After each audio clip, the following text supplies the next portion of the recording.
ठीक है।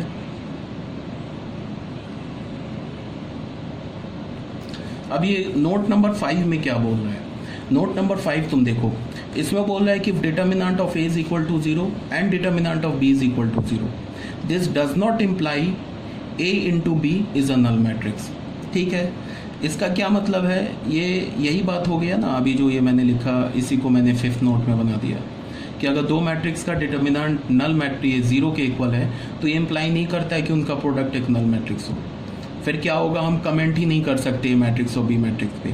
वो नल मैट्रिक्स भी आ सकता है, वो एक नॉन नल मैट्रिक्स भी आ सकता है।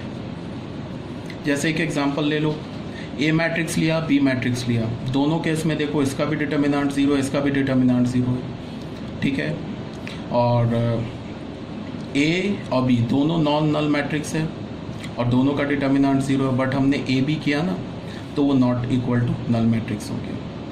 अब ये तुम ए मैट्रिक्स देखो, बी मैट्रिक्स देखो, दोनों नॉन नल मैट्रिक्स है और दोनों का डिटर्मिनेंट 0 है, और इसका हमने प्रोडक्ट ले लिया ना तो वो एक नल मैट्रिक्स आ गया। बात समझ रहे हो ना?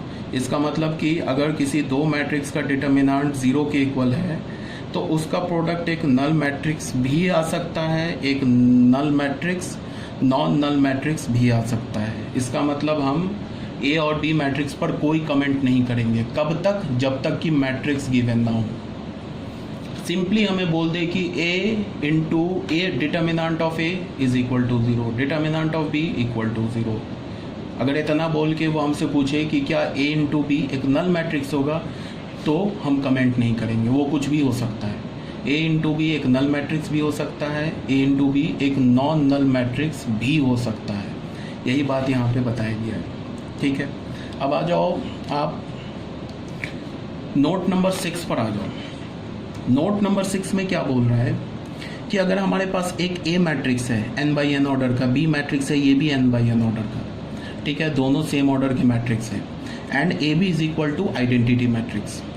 ऑब्वियस सी बात है, मैंने तुम लोगों को क्या बोला था कि अगर ए बी डिफाइंड है और बी ए भी डिफाइंड है तो एक ऑर्डर अगर m बाई n हुआ और b का ऑर्डर तब क्या होगा n बाई n। अगर ए बी भी डिफाइंड है और बी ए भी डिफाइंड है तो एक ऑर्डर अगर m बाई n हुआ तो b का ऑर्डर n बाई m होगा। और मैंने बोला कि ए बी डिफाइंड है, बी ए डिफाइंड है और दोनों इक्वल भी है, तो फिर उस केस में क्या हो जाएगा, A and B are the square matrix of the same order. तो यहाँ पे मैंने क्या किया कि ए मैट्रिक्स और बी मैट्रिक्स को हमने स्क्वायर मैट्रिक्स लिया सेम ऑर्डर का। क्लियर है?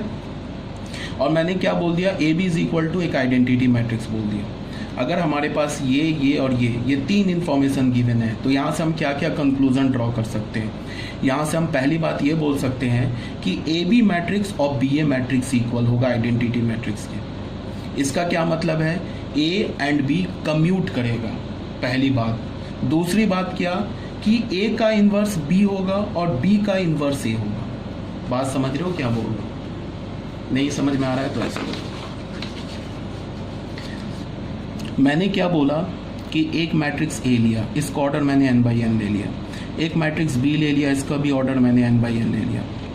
ठीक है, ये दो इन्फॉर्मेशन गिवन है। तीसरा इन्फॉर्मेशन मुझे गिवन है A B is equal to I. तो इस तीन इन्फॉर्मेशन से मैं क्या क्या कंक्लूजन ड्रॉ कर सकता हूँ? मैं ये बोलूँगा A B is equal to B A, ठीक है, और ये आई के इक्वल होगा। इसका मतलब क्या होगा, ये A and B commute, A and B commute करेगा, पहली बात।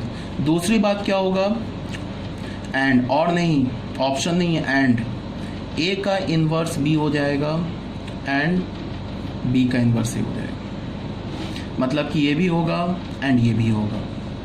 ठीक है, अब ये क्यों होगा वो बता रहा हूँ। अगर मैंने तुम्हें बोला ना कि C D matrix D C matrix के इक्वल है, ठीक है, C D is equal to D C है और इज इक्वल टू आई है, तो ये फिर मैं बोल रहा हूँ कि इन्वर्स में मैं इसे डिटेल से पढ़ाऊँगा आपको कि C inverse is equal to D हो जाएगा and D inverse is equal to C हो जाएगा। ठीक है, अब इसका हम प्रूफ देख लेते हैं। प्रूफ क्या है इसका, प्रूफ देख लो। हमारे पास क्या गिवन है, हमारे पास गिवन है A B is equal to I. तो हमने क्या किया, दोनों साइड मॉड ले लिया, determinant of A is equal to determinant of I.